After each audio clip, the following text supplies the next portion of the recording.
Stop. Where's your hall pass?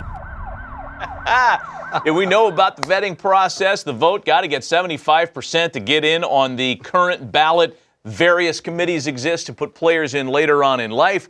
But if we were to be given one hall pass to usher anybody in who perhaps previously had been neglected as a candidate, who would that person be? Ronnie, I'll give you the honors to start. Who's your guy that you'd put in right now? Well, full disclosure, because most people say, full disclosure, I know this person. So I don't know Kenny Lofton at all. I've competed against him, but I always loved his game. And I think he's a guy that's been kind of overlooked. When I look at his numbers, I compare him to Tim Raines. You look at his career stats, on base percentage, 622 steals.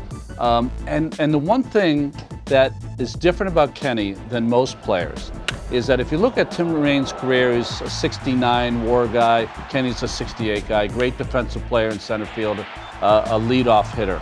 But I think what gets lost, his 38, 39, and 40-year-old seasons, he had close to 300. By the end of Tim Raines' career, I think 35 years old was his last year as an everyday player. After that, he was a guy off the bench, this and that. Lofton was an excellent player right up to the last day. Yeah, he was, and I put a lot of value, maybe too much so, Keith and Ken, on similarity scores on Baseball Reference. And when you look at Kenny Lofton's similarity scores, 4 of the top 10 are also in the Hall of Fame. Pretty good litmus test. Yeah. He moved around a lot. Maybe that's one of the things that in the minds of voters kind of impeded his progress. Where are you guys with Lofton before you give us yours? I've never voted for him, or I never did vote for him when he was eligible, but I do see the argument. I saw it even then. I just think he's a little bit short. Yeah, I think Ron summed it up well, but he had an extremely high, in addition to the longevity, an extremely high peak for 4 or 5 years, 7, 8 win seasons if you like WAR. So I'm on the fence about him. I don't think I'd vote for him, but a strong case. Okay, Keith, who is your hall pass going to Well, today? Ron mentioned that he didn't know Kenny Lofton. Here's a guy he did know and get to see a lot. That's Johan Santana. Now, his career was basically only 9 years. He was up and down his first 2 years, but 2002 to 2010, first in ERA, first in ERA+, first in opponent's average, first in OPS, second in WAR behind Halladay, third in strikeout percentage, Johnson and Pedro, those guys all in on the first ballot. 2 Cy Youngs, 3 other top 5 finishes. Longevity is obviously the concern with him, so you have to compare him to other guys who didn't pitch a lot. And here's the comparison. Oh, here we go. The 2 starting pitchers with the fewest innings who are in the Hall of Fame, he compares pretty favorably. Now, I'm not saying he's Sandy Koufax. Koufax was average for the first 6 years of his career and then otherworldly the second half of his career, but these numbers are pretty compelling in my opinion. Yeah, you got my attention there with that. I was ready to kind of poo-poo your claim, but okay. Both Cy Youngs were unanimous, and I will tell you there's been a half dozen pitchers that on their day I couldn't wait to get to the ballpark. He was one of them. Yeah, point well taken here with Johan Santana, 12-year career, 4 All-Star appearances.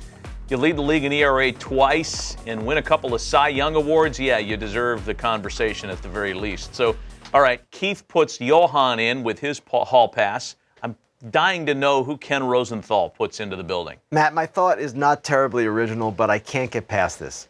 Fred McGriff. And we've talked about him at length in our Hall of Fame conversations in recent years. Fell off the ballot finally last year. You see the numbers there. I'm going to give you some other numbers as well. OPS plus 134. Higher than Eddie Murray, one of the great first basemen of all time in the Hall of Fame. Also higher than Todd Helton, who's getting a lot of consideration these days. 493 home runs, we know that. Postseason, 218 plate appearances, 917 OPS. And Matt, you talked about the similarity scores. I look at them too because they are telling. 3 of the top 4 for him, Hall of Famers Willie McCovey, Willie Stargell, and Jeff Bagwell. Did he fall off the ballot quickly for the same reason that maybe Kenny Lofton did, in that he doesn't have one particular team pushing for him as a Hall of Famer? He had great contributions across many different uniforms. Yeah. Well, he was on the ballot for all 10 years. And you see the last 2019, he got his highest percentage, which was 39.8%, still well short of the 75% needed for induction. It's difficult to say why exactly he never gained steam. I always thought one reason was he had kind of a vanilla personality at a time when big stars were dominating the game. And let's not forget also, he from what we know, had no part of performance-enhancing drugs, and he played at a time when a lot of other players were using the substances. I had 99 wins in a New York Mets uniform. My last start for the Mets was against the San Diego Padres. Winning the game, ready for my 100th win, give me the team ball. 3-run home run by Fred McGriff changed that outcome, and I ended up with 99. And I respectfully disagree with your personality take. Did you not see the Tom Amansky instructional drills commercial?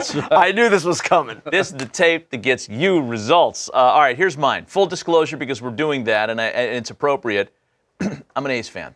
Okay? So there's my disclosure. This is a shock. But Vida Blue fell off the ballot way too quickly. Over 200 wins, 3 World Series rings, 6 All-Star appearances. He was the most dominant player in the sport in the early 70s, including 1971 when he won both the MVP and Cy Young Award. And by the way, in winning the MVP as an American leaguer that year, became the last AL switch hitter to win an MVP. That's right. Look, Vida's career would have been even better had it not been for the way it ended in the minds of the public with association in a drug charge, something that swept through the Kansas City clubhouse when he was a member of the Royals in the late 70s.